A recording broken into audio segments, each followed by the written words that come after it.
Huge, intense, breathtaking. In the early to mid 2000s, building huge and intense thrill machines were crucial for a big name amusement park to stay relevant. Hersheypark in Hershey, Pennsylvania had just built Fahrenheit in 2008, a prototype vertical lift coaster from Intamin.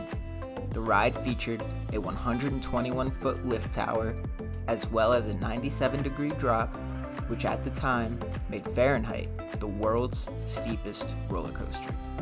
But the world of amusement parks was changing rapidly. Hersheypark knew they needed to invest in something bigger and crazier.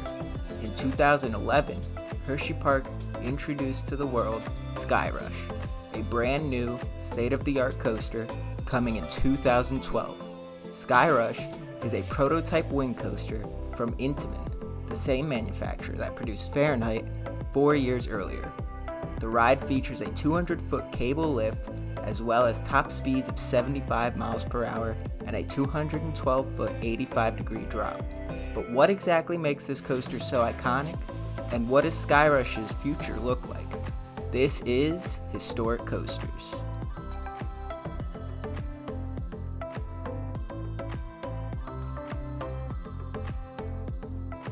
Back in 2007, Hersheypark decided to review coaster concepts with 5 different manufacturers. Hershey wanted something big but compact, as the plot of land that they wanted to develop was fairly small. Hershey executives fell in love with the manufacturer Intamin after they produced 2 of Hersheypark's best coasters, Storm Runner and Fahrenheit. They really liked what Intamin brought to the table. However, the coaster they wanted would cost twice as much as their latest coaster, Fahrenheit, which cost roughly $12 million. However, Hershey executives decided that the $25 million price tag was worth it, and on August 17, 2010, Hershey Entertainment presented plans to Deary Township officials for a new attraction. Hersheypark launched a marketing campaign in 2011 called Attraction 2012 to promote what would eventually come Skyrush. The ride was officially announced on August 2nd, 2011. Now, the world premiere video of the tallest, fastest, longest, and 12th coaster at Hersheypark. Departing the station, a 1,500 horsepower motor carries you uphill at 26 feet per second. At its peak, you will have reached the knee-weakening height of a 20-story building. Now touch the sky before plummeting 85 degrees, accelerating to a wind-whipped 75 miles per hour. For the bravest of riders, the coaster offers winged outer seats, the first of their kind in the country, delivering the purest sensation of freedom and flight. Through high-speed, high-bank turns, these unique wing seats offer stunning 270-degree panoramic views before twisting and curving through multiple zero-G transitions as you speed along a bright yellow track. Traveling nearly 3,600 feet before a magnetic braking system brings the winged coaster back safely to Earth. Introducing Skyrush, our 12th coaster in 2012 at Hersheypark. Ride the edge. Summer 2012. Construction started in early 2011 and went pretty efficiently until they realized a big problem with the plot of land they were building on. You see, the area Skyrush sits on was formerly known as the Sunken Gardens and was at the bottom of a valley on the edge of Spring Creek. This area was known for large floods and bad conditions for construction, which is partially why Hershey avoided developing the area before.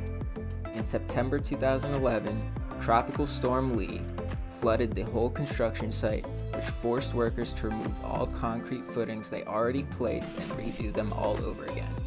This caused a lot of stress for Hersheypark executives as they feared the ride would not be ready in time for the 2012 summer season. Construction was delayed for nearly 3 weeks. To fix the problem, Hershey rebuilt the retaining wall along Spring Creek so smaller floods as well as higher river waters would be held off. Luckily for Hersheypark, the winter was very mild and didn't have any more delays after the flood.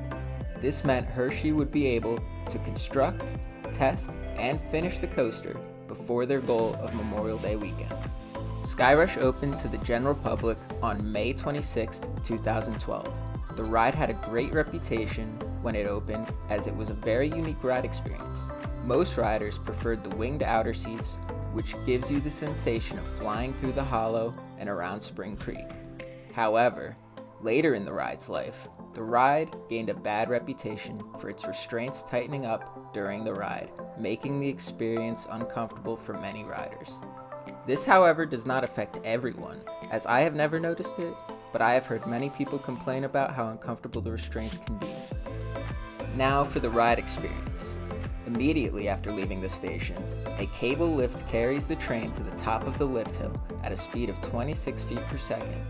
The train then drops at an 85-degree angle down a 212-foot drop into a large right-hand turn and into a large airtime hill.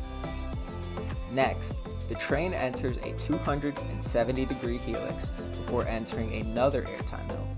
After this, the train enters a right-hand turn that transitions into an overbank turn. The ride drops and enters a quick transition into a highly banked right turn, which transitions into a twisted airtime hill. After that, the train enters another airtime hill and another highly banked turn to the left, crossing over the Comet. The train enters the final brake run, then makes a right-hand turn and returns to the station. Overall, this coaster focuses on intensity, airtime, and speed. The ride is still known and loved as one of the top rides in the world.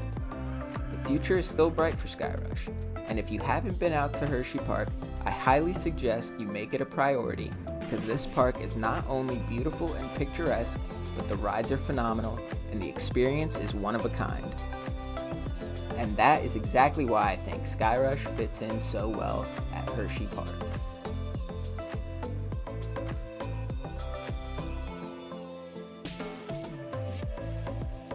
Thank you for watching Historic Coasters, and have a great day.